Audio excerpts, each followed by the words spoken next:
Welcome to EPG Pathshala. I am Dr. Putul Sathe, Associate Professor, Research Center for Women Studies, SNDT Women's University, Mumbai. Today we are going to discuss the module. Title of the module: Introduction to Feminist Theories, Part 1, Learning Objectives. To introduce students to the diversity in feminist thought, to acquaint students with the larger debates in feminist discourse, to enable students to understand gender as a category of analysis. Introduction. This module will be a survey of distinctive strands of feminist thought in the second wave prevailing in the United Kingdom and the United States of America during the 1970s. The term second wave is used as a prefix to feminist thought and feminism and signifies the emergence of a specific kind of politics expanding the boundaries of the first wave of feminist thought. The second wave foregrounded the views of the earlier feminist thinkers and philosophers who tried to understand the social, cultural and political causes of women's status in the society. Mary Wollstonecraft's Vindication of the Rights of Women, published in 1792, was a pioneering treatise of the first wave. Located within the school of liberal philosophy, liberal feminists held the view that all social categories were mediated through the ideology of gender, and hence femininity was a social construct that needed to be critiqued and dismantled rather than being celebrated as a sign of femaleness. Wollstonecraft is perhaps the earliest feminist thinker to challenge the essentialist notions of feminine qualities which were opposite to those of the rational virtues of human, read male nature. She challenged the perception of women ruled by her bodily, mainly reproductive functions and therefore lacking mental capacities, and argued for equal opportunities for women to realize their full potentials. She grounded some of the issues which later day feminists will focus on and argued that women had lacked the opportunities to develop their intellectual faculties and men's tyranny over women's enslaved state. Wollstonecraft challenged the sanctification of the private sphere and foregrounded later day feminist issues by questioning the power structures of man's private space outside the dominions of the state. Wollstonecraft appealed for women's inclusions as part of human species and challenged biological reductionism and created space and language for 21st century feminist theories. The writings of Wollstonecraft, along with other Enlightenment feminists, influenced the writings of abolitionists and suffragists in the United States of America and Britain in the 19th century. Quote, 19th century campaigners challenged the way in which women had no legal presence, simply becoming an adjunct to men in marriage, arguing that liberal thought itself accorded all rational creatures the right to self-determination, whereas women have neither custody over themselves, their children, nor property and income. Unquote. Liberal feminism provided the impetus to significantly transform women's status in terms of their right to vote. Feminist political thought in the second half of the 20th century has been informed by liberal feminist agenda of fighting for education for women, lobbying for civil rights for full realization of potential of women as individuals, and quote, accepting personal responsibility if they failed, unquote, and at the same time has tried to address the failure of the liberal school for not challenging the private sphere.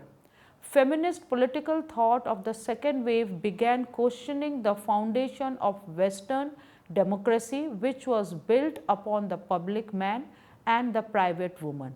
When women collectively began their articulation, they found that they lacked the language and were then dismissed by male commentators as lacking the correct discursive apparatus. Second wave feminist discourses were outlawed by pre-established intellectual theories which could not, quote, conceptualize a discourse whose difference were primarily hinged upon its gender specificity and which effectively destabilized or conflated existing academic disciplinary frameworks, unquote. The slogan, "The personal is political," summed up the distinctive character of women's movement and indicated the concentration of feminist discourse on women's experience and their individual accounts of the pressures brought by ideology of femininity. The domestic issues which had been excluded from the public sphere now became a powerful ideological site for review. Women's oppression.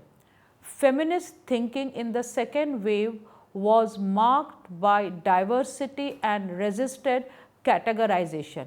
Various schools of thought like liberal feminism, radical feminism, socialist feminism, Marxist feminism, postcolonial feminism, ecofeminism, existential feminism, postmodern feminism and third wave feminism marked the second wave of feminist political thought.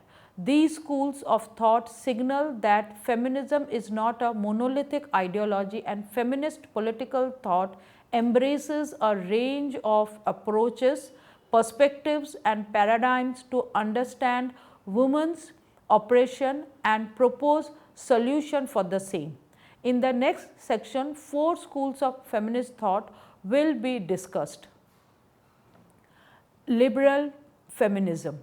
As has been mentioned earlier, 20th century liberal feminism in the United States of America was influenced by National American Women's Suffrage Association, who fought to enable women to vote. After a concerted struggle from 1890 to 1920, feminism lay dormant, and from 1960 onwards, a new generation of feminists assembled in one of the several women's rights groups, for example, the National Organization for Women (NOW), the National Political Caucus and the Women's Equity Action League. Influenced by the revolutionary spirit of the new left, their goal was, quote, not to reform what they regarded as an elitist, capitalist, competitive, individualist system, but to replace it with egalitarian, socialistic, cooperative, communitarian, sister is powerful systems, unquote. One of the most important voices was that of Betty Friedan, who was not only a member of NOW, but also the author of The Feminine Mystic, published in 1974.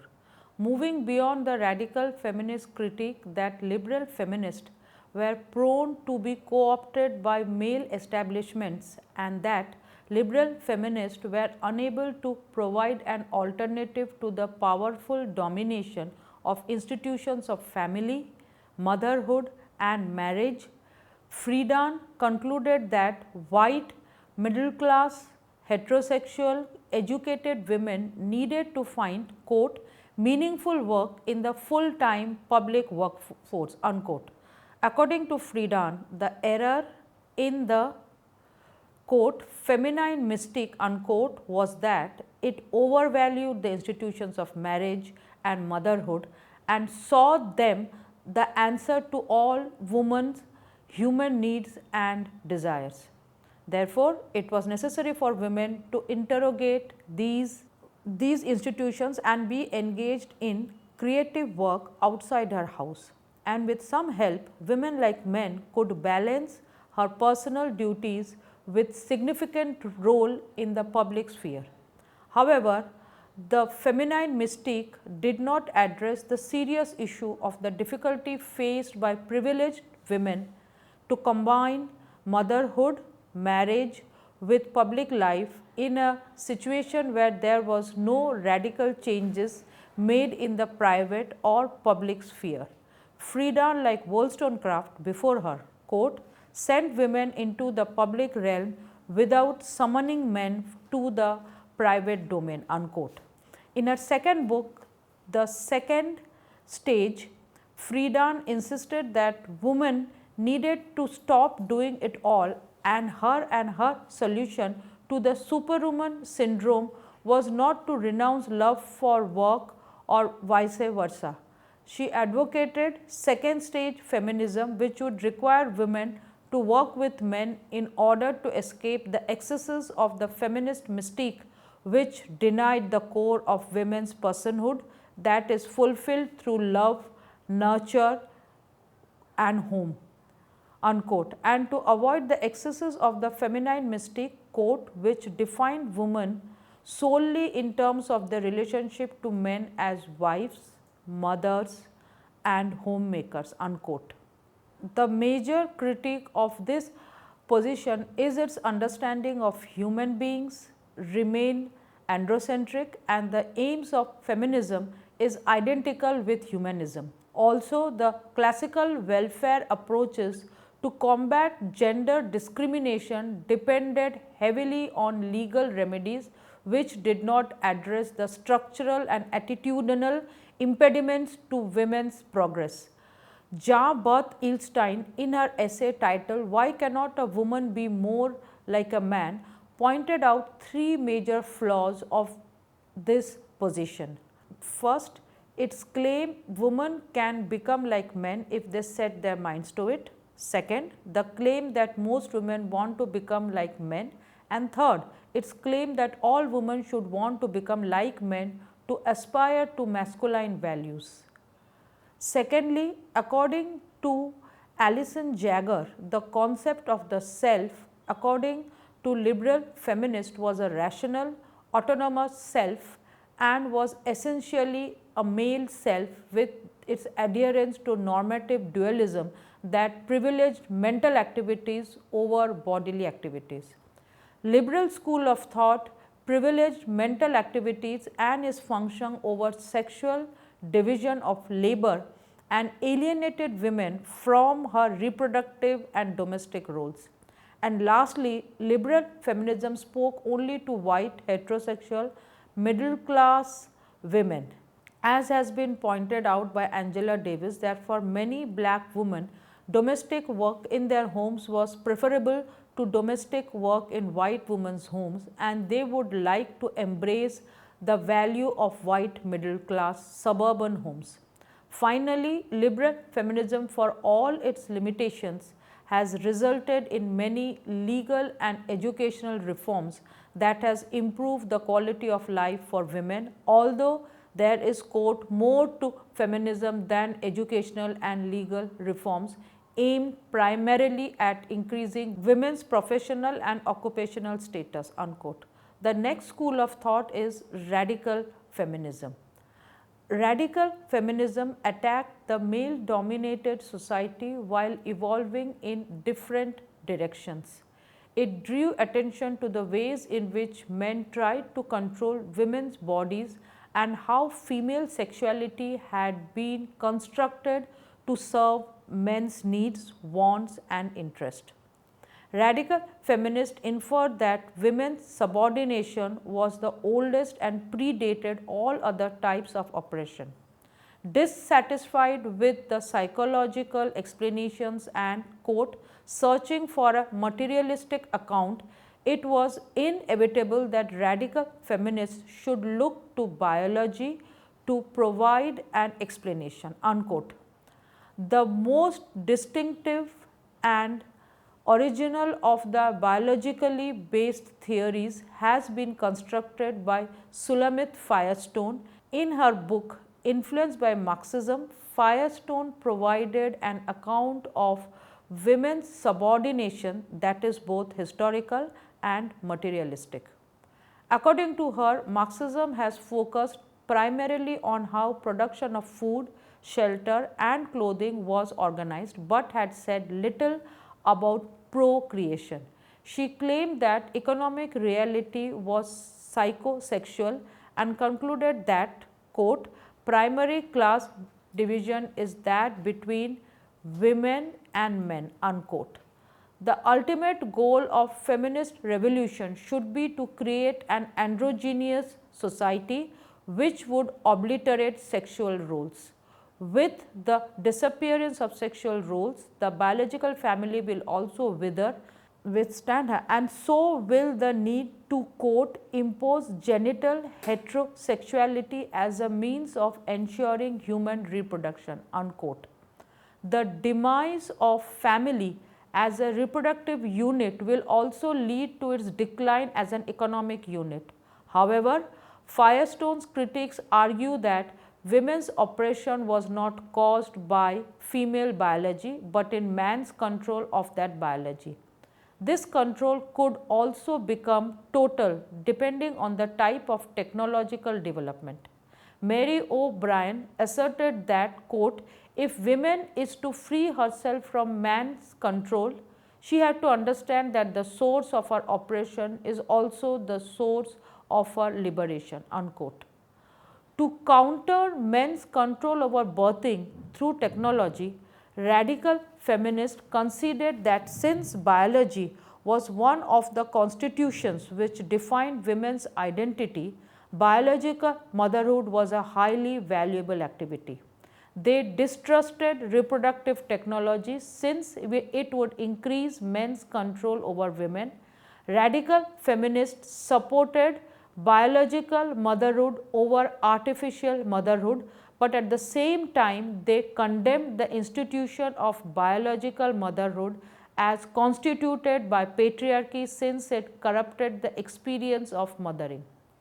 Radical feminists have also sought an answer to women's subordination through the patriarchal imposition of gender roles. Since the problem was gender, the goal of feminism must be androgyny.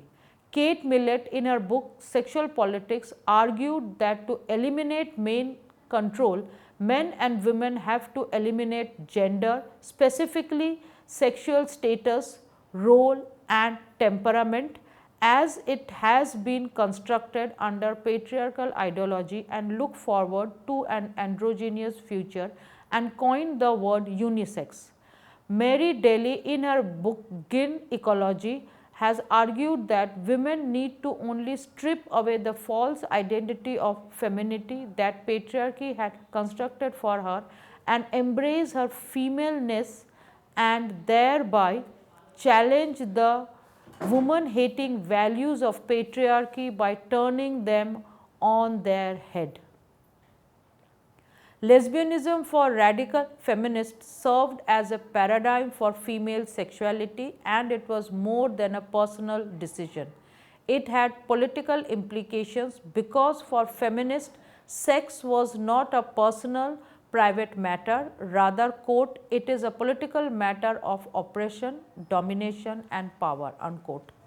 However, the implications of lesbianism extended beyond the sexual realm to revisit the ideological, political, and economic basis of patriarchal supremacy.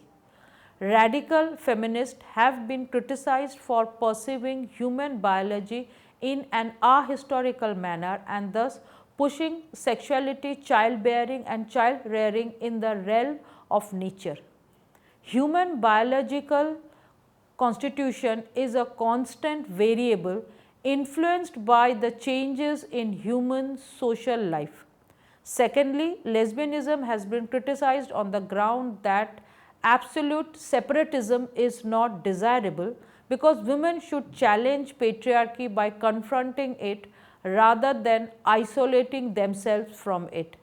Patriarchy as an analytical tool for understanding personal and political is relevant, but radical feminists have assigned it an all-encompassing universal role, and thereby they have overlooked the rich diversity of historical forces. The next school of thought is Marxist feminism. Patriarchy has been understood and addressed in a variety of ways by different schools of feminist thought. It is also true that patriarchy as a concept cannot be understood in an universal manner, and patriarchies are formed in collaboration with other structures like class, caste, capitalism, ethnicity and race. Marxist feminism, while addressing patriarchy, has tried to reappropriate it with materialism and approach, quote, women's situation in its historical specificity, unquote. Hence, patriarchal relations are influenced by the prevailing dominant mode of production, and as far as analysis of the position of women was concerned, quote, materialism would locate that position in terms of the relations of production and reproduction. In doing this, one of its central would be with the determinate character of the sexual division of labor and implications for this for power relations between men and women at different conjunctures. Marxist feminism borrowed the Marxist understanding of human nature, which saw little difference between the human and non-human world. The main difference between the two was the nature of their activity for physical survival. Therefore, in contrast to animal activity, human activity was conscious and powerful, and this has been defined as praxis. Praxis does not end here, since the satisfaction of the first needs leads to the production of new needs, and this production of new needs was the first historical act. This approach to understand the question of women's oppression was governed by the method of historical materialism. This presupposed that women's nature was formed by the, quote, dialectical interrelation between women's praxis, their biological constitution and their physical and social environment. This also implies that one can have no a priori knowledge of nature. To understand women's oppression is to investigate actual women in their historical context, unquote. Thus, to understand women in a given society was to, quote, examine the kinds of labor they performed, the way in which this labor is organized, and the social relations that women form with each other and with men as a result of such labor and its modes of organization, unquote. Marxist feminist Juliette Michel, in her book Women's Estate, has argued that it is the combination of four key structures which define women's condition throughout history. They are structures of production, reproduction, sexuality and socialization of children. Women's role in production has been ruled by sexual division of labor, which stressed her weakness and psychological metabolism. Women thus, quote, became an aspect of the things preserved, private property and children, unquote. However, with the advent of capitalism and technology, the situation did not prove to be liberating for women because technology was governed by existing social structure. Reproduction of children has resulted in withdrawal of women from crucial sector of production. The third key structure is control over sexuality through patriarchal family relation of marriage. The rise of capitalism has witnessed the establishment of marriage as a form of exclusive private property. Monogamy accompanied the rise of modern bourgeois society, and the logic of the capitalist mode of operation was also extended to patriarchal relations. The final key structure was socialization of children, and it is here that a woman achieves her main social definition. A woman's suitability for bringing up children springs from her physiological condition. However, it is patriarchal ideology that makes this suitability an inevitability. Socialization has been used as a mystique to cover women's oppression. These four structures operate through the social organization of family, which has changed with advances in modes of production. However, the ideology of family has been very important for the capitalist mode of production, which has changed from labor intensive to capitalist intensive, and the family has adopted itself accordingly. Besides the ideological role, the family has also an economic function to provide productive labor force and also serve as the site for massive consumption, the issue of domestic labor. This issue has been investigated by Marxist feminists not only as an extension of sex operation but also as a link between material and ideological operation. The debate on domestic labor treats households as part of the economy by taking the unpaid contribution of domestic labor seriously and the underlying ideology. The role of the state is to support and preserve social conditions of reproduction and production. By supporting the household system, it has played an important role in quote, establishing married women as a latent reserve army of labor unquote. Marxist feminist approach to the question of the nature of the oppression of women has been determined by an understanding of the social and economic circumstances in which men and women live and its relation to the construction of gender at various points of history. This investigation has tried to emphasize the idea that quote, gender identity and ideologies of gender as one part of the sex gender system are socially constructed rather than innate, and that they are created by women as well as men despite women's lesser access to cultural power unquote. Conclusion. This module has tried to trace the history of feminist political thought as it evolved historically, beginning with the first wave and moving towards the second wave. The three schools of thought which the module has focused on are liberal feminism, radical feminism and Marxist feminism. Common to all the three schools of thought is to understand the cause of women's oppression mediated through gender ideology, patriarchy, patriarchies and capitalism. Thank you.